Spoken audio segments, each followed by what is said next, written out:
इस संसार में सबसे बड़ा पाप क्या है? कोई कहेगा असत्य, कोई कहेगा छल, तो कोई कहेगा लालच। नहीं, संसार में सबसे बड़ा पाप है नारी का असम्मान, नारी का मान भंग करना। क्योंकि ये अपराध केवल नारी के शरीर को ही नहीं, उसके मन और उसके आत्मा पर भी प्रहार करती है। फिर प्रश्न ये उठते हैं कि जिसने भी ये अपराध किया है उसे दंड क्या दिया जाए? फिर कोई कहता है शारीरिक पीड़ा, कोई कहता है मृत्यु दंड। किंतु इस अपराध का दंड निश्चित करने से पूर्व क्या ये जानना महत्वपूर्ण नहीं है कि अपराधी है कौन? अब आप कहेंगे कि सरल सी बात है, वही पुरुष जिसने स्त्री का मान भंग किया। किंतु क्या ये पूर्णतः सत्य है? क्या स्वयं के अपमान के लिए, स्वयं के सम्मान को खोने के लिए कभी कभी नारी स्वयं उत्तरदायी नहीं हो सकती? सोच के देखिए, सम्मान खोने से बचने के लिए पहले सम्मान की सीमा पर दृष्टि रखना आवश्यक है। रावण सीता का हरण इसलिए कर पाया क्योंकि सीता ने भोलेपन के कारण रावण का उस सीमा को लांघना सरल कर दी। किंतु अशोक वाटिका में उसी सीता को रावण स्पर्श तक नहीं कर पाया क्योंकि उसने रावण और उसके मध्य में तिनके की एक छोटी सी दीवार बना दी थी। जीवन में ना कहना सीखें। यदि कोई आपके सम्मान की सीमा को पार करने का प्रयास करे तो उसे वही रोकना सीखें। आपके ऊपर उठे पहले हाथ को, पहले कटाक्ष को वही रोक देना सीखें। फिर किसी पुरुष में साहस नहीं कि वो पुनः आपका अपमान करने का प्रयास भी कर सके, क्योंकि नारी जननी आराध्य है। तो स्वयं को निर्बल मानकर आप अपराधी ना बने। राधे राधे। इस कमल के पुष्प को देख रहे हैं? इसकी एक विशेष बात है, जल स्तर कितना भी बढ़ जाए ये पुष्प सदैव जल सतह के ऊपर ही रहेगा। और इसका कारण है इसकी ये नाल।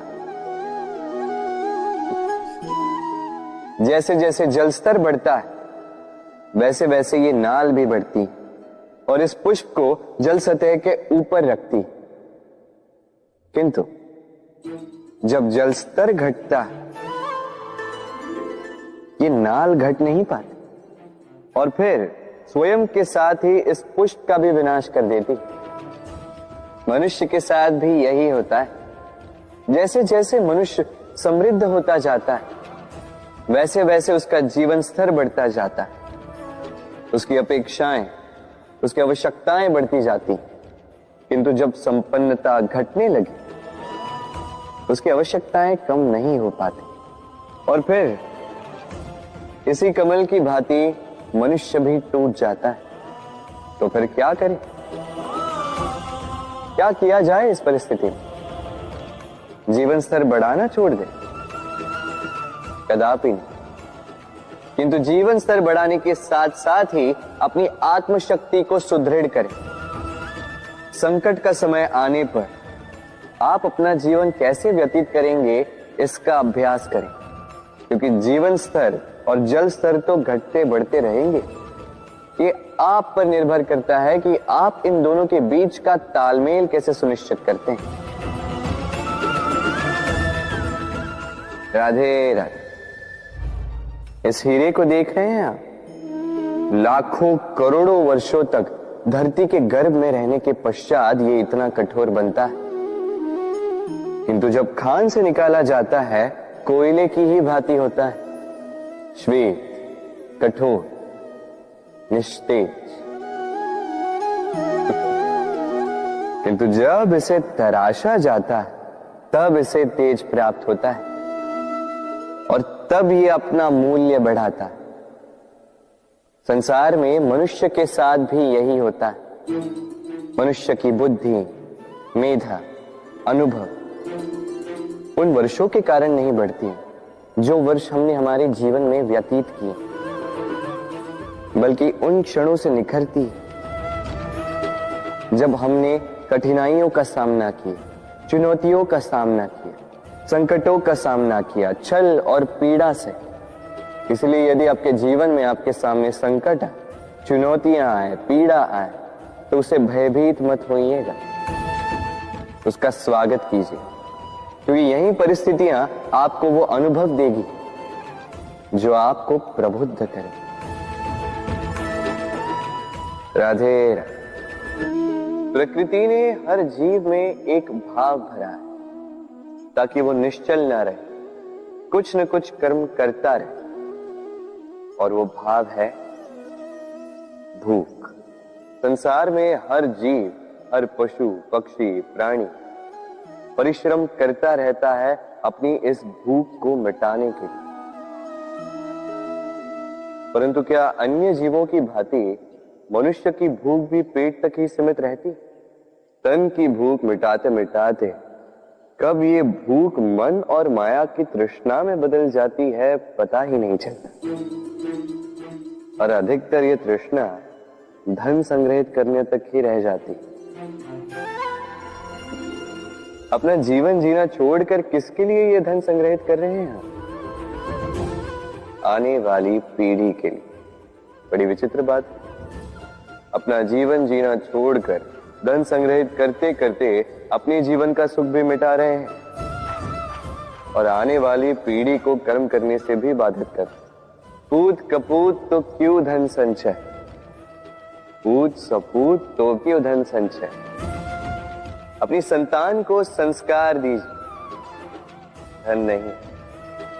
यदि संतान संस्कारी हो तो अपना स्वयं का एक संसार बना ली। यदि असंस्कारी हो तो आपका बना बनाया संसार यूं ही नष्ट कर दे। इसलिए जीवन में यदि कुछ संचय करना है तो ज्ञान संचय कीजिए, प्रेम संचय कीजिए, और मेरे साथ प्रेम से कहिए राधे राधे। जीवन को रथ कहा जाता है, किंतु क्यों? अब आप कहेंगे कि इसलिए क्योंकि जीवन भी रथ की ही भांति चलता रहता है। किंतु कभी आपने इस रथ को समझने का प्रयास किया? रथ में आगे अश्व होते हैं और पीछे पहिए। ये अश्व आपके कर्म और ये पहिए कर्मफल। ये अश्व जहां जाते हैं, ये पहिए उसी के पीछे पीछे आते हैं।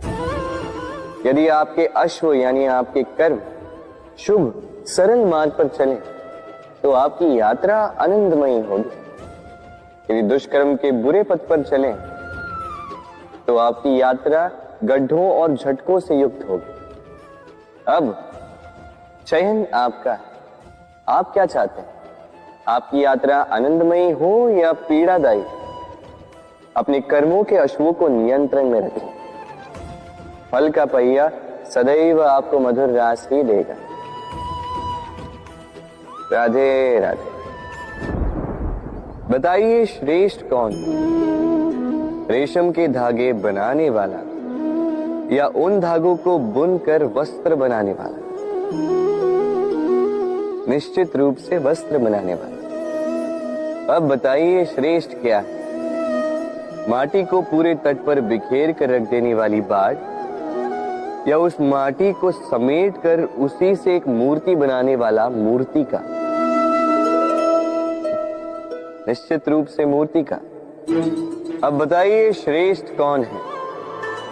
देवताओं और दानवों का वो दल जिन्होंने अमृत प्राप्ति के लिए इस संसार में हलाहल फैला दिया, या वो महादेव जिन्होंने इस हलाहल को सूक्ष्म करके अपने कंठ में समाहित कर लिया? निश्चित रूप से महादेव श्रेष्ठ। इसी प्रकार संसार में छोटी छोटी बातों को बड़ा करने वाले श्रेष्ठ नहीं होते, क्योंकि छोटी छोटी नोकझोंकों को द्वंद्व में परिवर्तित करना बड़ा ही सरल है। किंतु श्रेष्ठ सदैव वो होता है जो बड़े से बड़े युद्ध को समझौता बनाकर समाप्त कर दे। राधे राधे। संसार में सबसे कठिन कार्य क्या है? कोई कहेगा पर्वत पर चढ़ना, कोई कहेगा तैरना, कोई कहेगा उड़ना। किंतु क्या ये वास्तव में कठिन है? असल में देखा जाए तो बस ये थोड़े भिन्न है। जो कर्म हमारे लिए करना थोड़े भिन्न हो, हम उसे कठिन समझ लेते हैं। जैसे तैरने की कला भिन्न है।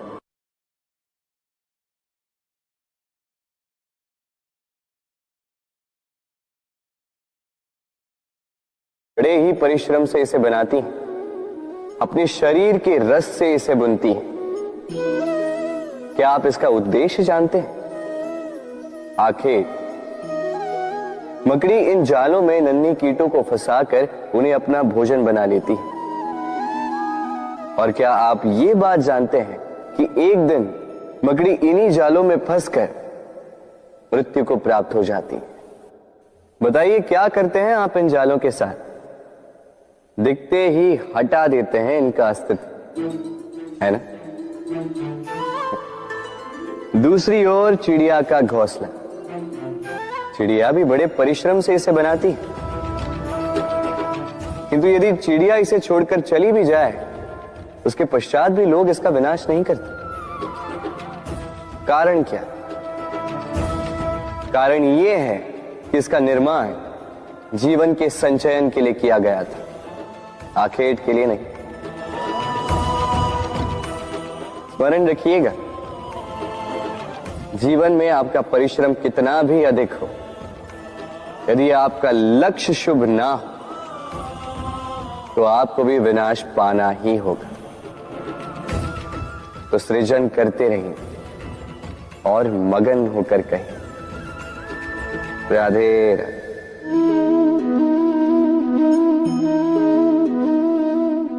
आपके विचार से मैं क्या कर रहा हूं? आप कहेंगे मैं दीपक जला रहा हूं। सही, किंतु प्रश्न ये उठता है कि क्या मैंने आपसे कहा कि ये दीपक है? नहीं। क्या इस दीपक ने स्वयं अपना परिचय आपको दिया? नहीं। फिर आपने कैसे जाना कि ये दीपक है? उत्तर है प्रकाश, जो स्वयं जलकर अंधकार में संसार को राह दिखाए, वो दीपक है। जो निराशा में आशा की ज्योत दिखाए, वो दीपक है। दूसरी ओर सर्प है, जो दिखे नहीं, बस फुफकार दे तो लोग भयभीत हो जाते हैं। अर्थात व्यक्ति का परिचय उसके कर्मों से मिलता है। इसलिए आपको ये बताने की आवश्यकता नहीं कि आप कौन हैं। ये आपके कर्म ही निश्चित करेंगे कि लोग आपसे दीपक समझकर प्रेम करेंगे या सर्प समझकर भयभीत रहेंगे। राधे राधे। समय कितना विचित्र होता है। समय हमारे साथ हो तो हम स्वयं को राजा मान लेते हैं। वही समय यदि विरुद्ध हो जाए तो रंक बनने में समय नहीं लगता। इसलिए मनुष्य की एक आदत होती है, बुरे समय के लिए कुछ बचा कर रखता है।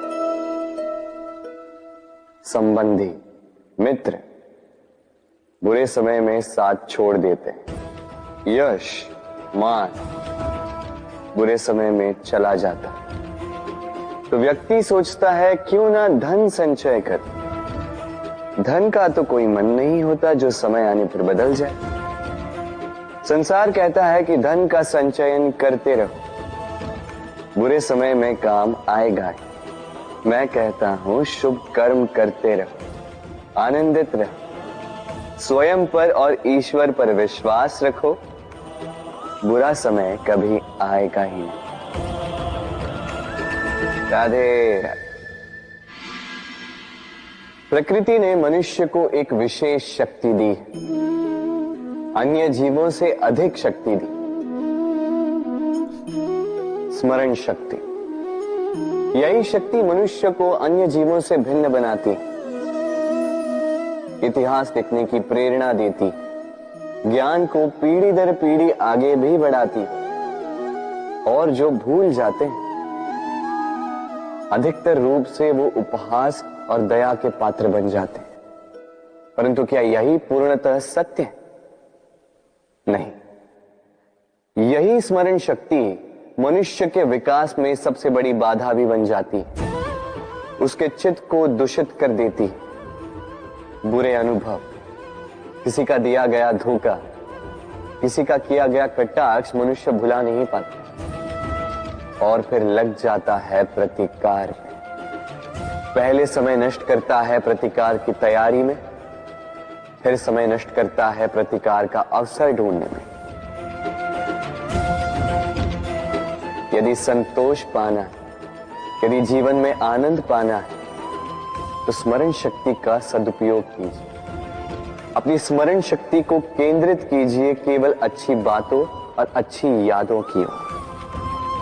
जीवन में प्रसन्नता आए। राधे राधे। मनुष्य अपने परिवार के लिए क्या कुछ नहीं करता, दिन रात परिश्रम करता है ताकि अपने परिवार की आवश्यकता पूर्ति के लिए धन कमा सके। परंतु क्या केवल धन कमाना पर्याप्त है? आप कहेंगे हाँ, क्यों नहीं। धन से सब कुछ मिलता है, विद्या मिलती है, घर मिलता है, औषधि मिलती है, क्या कुछ नहीं मिलता।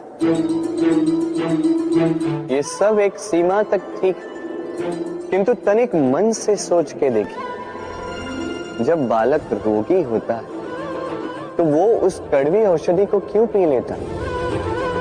इसलिए क्योंकि उसके पिता ने उस औषधि को धन से खरीदा? नहीं, बल्कि इसलिए क्योंकि उसके सामने खड़ा उसका पिता, उसे उन पर विश्वास है। विश्वास है कि वो उसे कुछ नहीं होने देंगे।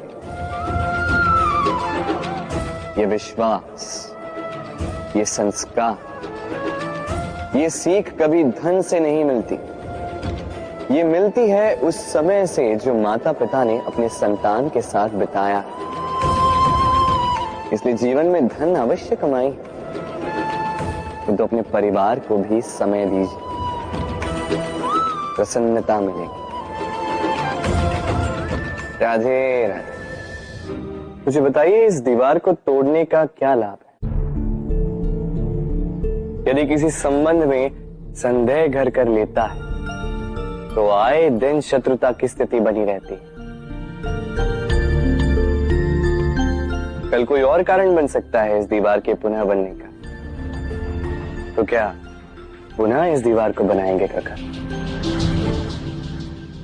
संबंध की पवित्रता वैसी होनी चाहिए जैसे एक माता और संतान के प्रेम में होती है, निश्चल, निर्दोष। कि बात केवल रूठने मनाने तक ही सीमित रहे।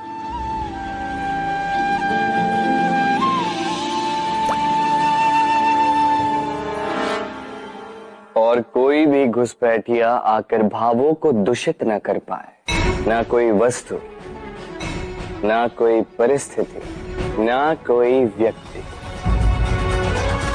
कोई उन्हें अलग न कर पाए काका। सोचिए, यदि ये दीवार पुनः बननी है तो इसे तोड़ा ही क्यों जाए? यदि मन में एक अटूट संबंध स्थापित करने का दृढ़ निश्चय ही ना हो तो क्यों तोड़े इस दीवार को? बताइए, है विश्वास, है अटूट विश्वास कि ये संबंध कभी ना टूटेगा? यदि है तो तोड़ दीजिए इस दीवार को, अन्यथा पति पत्नी का संबंध सबसे बड़ा संबंध माना जाता है और है भी। सप्तपदी लेकर 7 जन्मों तक दोनों एक दूसरे के साथ जुड़ जाते हैं, एक दूसरे के अर्धांग बन जाते हैं। अर्धांग अर्थात अर्ध अंग। क्या इसका महत्व आप समझ पा रहे हैं? अपना समस्त जीवन किसी के साथ बांटना। किंतु क्या संसार के सारे पति पत्नी एक दूसरे के साथ अपना समस्त जीवन बांट सकते हैं? क्या इसमें सभी सक्षम रह पाए हैं? अपना जीवन किसी और के साथ बांटने के लिए सबसे महत्वपूर्ण बात है स्वीकृति, स्वीकार करना। सामने वाले व्यक्ति को स्वीकार करना, उसकी अच्छाइयां भी, उसकी बुराइयां भी। संपूर्णतः रूप से व्यक्ति को स्वीकार करना होगा, तभी ये संबंध बढ़ेगा, तभी ये संबंध और भी सुंदर बनेगा। एक दूसरे के दोष ढूंढना, उन्हें गिनाना, ये केवल और केवल एक ही कार्य करता है, इस संबंध के जीवन का नाश करता है। बस बदले में होना ये चाहिए, एक दूसरे के दोष समझकर उन्हें आभास करवाए बिना उन्हें सुधार देना चाहिए, उनकी कमियों को उनकी शक्ति बना देनी चाहिए। यही तो होता है दाम्पत्य, यही होता है बुराइयों का दमन, और यही होता है गुणों का उदय। राधे राधे।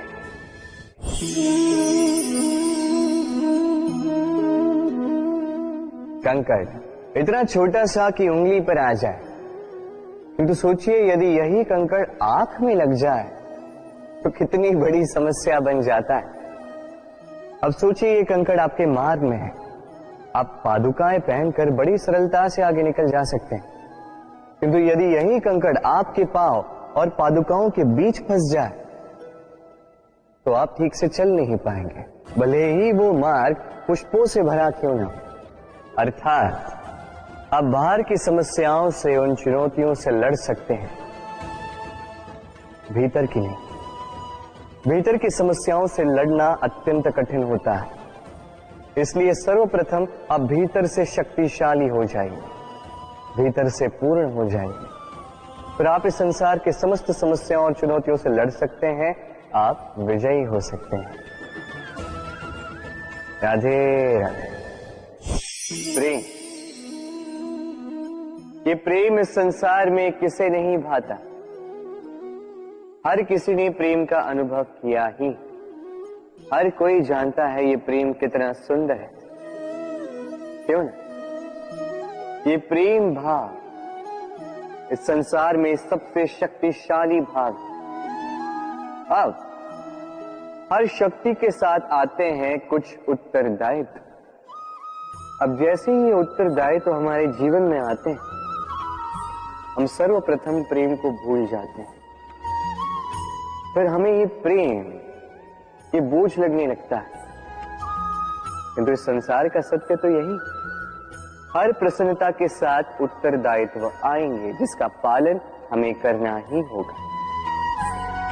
अब यदि मैं आपको उदाहरण दूं, आपके बगीचे में आप चाहते हैं कि एक सुंदर सा पुष्पों से भरा हुआ वृक्ष आए, तो सर्वप्रथम उसके लिए आपको जल और धूप का आयोजन करना होगा, उसके जड़ों पर दीमक ना लगे ये आपको सुनिश्चित करना होगा, उसके आसपास उगी खरपतवार वो आपको हटानी होगी, उसी के पश्चात तो आपके उस बगीचे में वो सुंदर पुष्पों से भरा वृक्ष आएगा।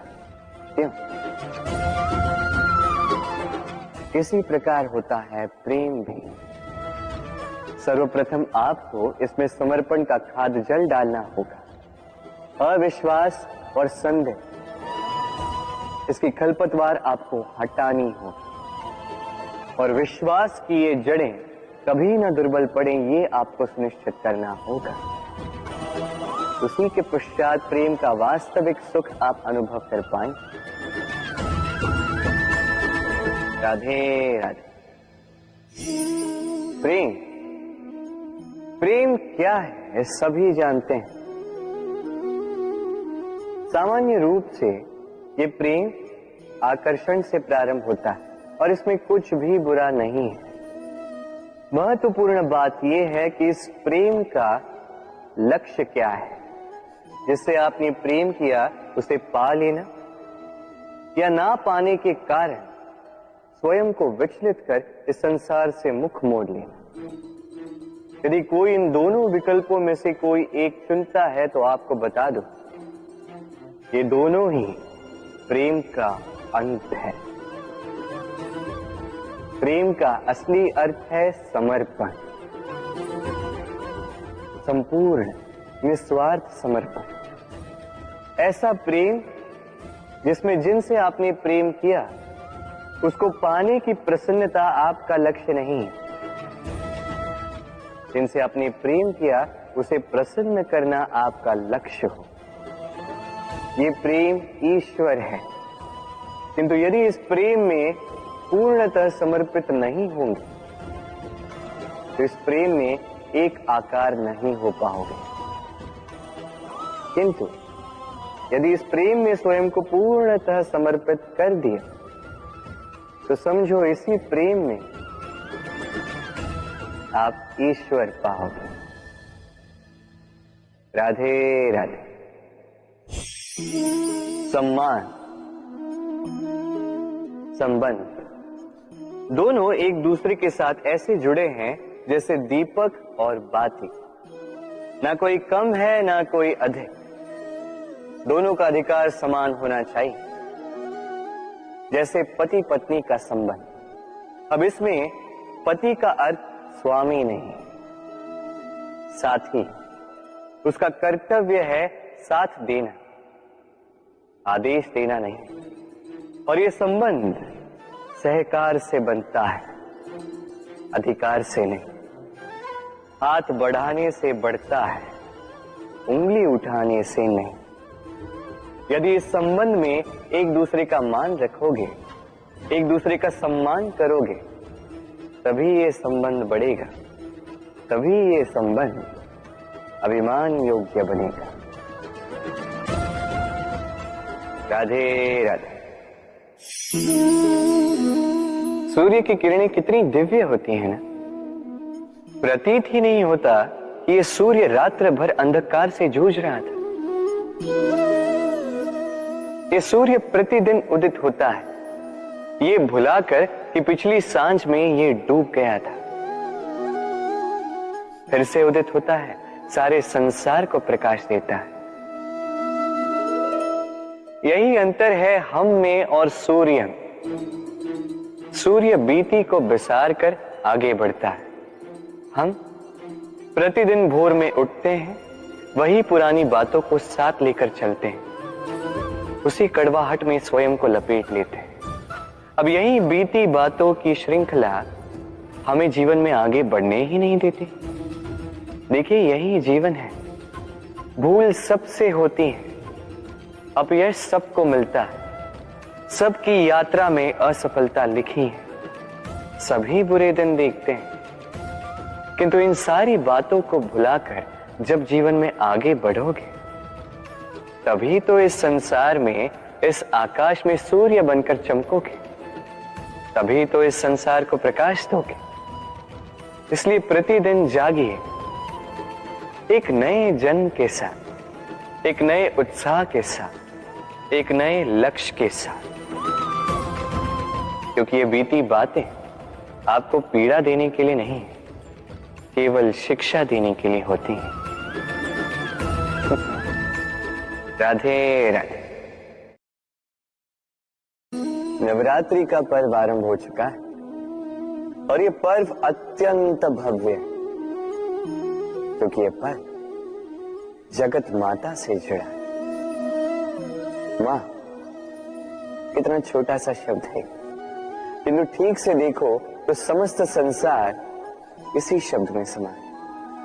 मां जो अपनी संतान के लिए हर संभव प्रयास करती है, कुछ भी करने के लिए सज्ज रहती है। मां जिसका सबसे बड़ा गुण निश्चलता, मन में ना कोई पूर्वाग्रह, ना कोई भेदभाव, ना कोई छल कपट, और इतनी भोली होती है मां। संतान भले ही झूठा रो दे, मां को लगता है कि कदाचित वास्तव में भूख लगी होगी। मां चाहे जन्म देने वाली हो चाहे पालने वाली, स्वयं ये स्वर्ग हमें माँ के चरणों के नीचे ही प्राप्त होता है। इसी माँ को हमारा शत शत प्रणाम। राधे राधे। सहनशीलता माँ का दूसरा सबसे बड़ा गुण। कहते हैं कि धरती से अधिक सहनशील और कोई नहीं। उसे खोदने के पश्चात भी धरती हमें फसल देती है, किंतु माँ, ये माँ धरती से कम सहनशील नहीं।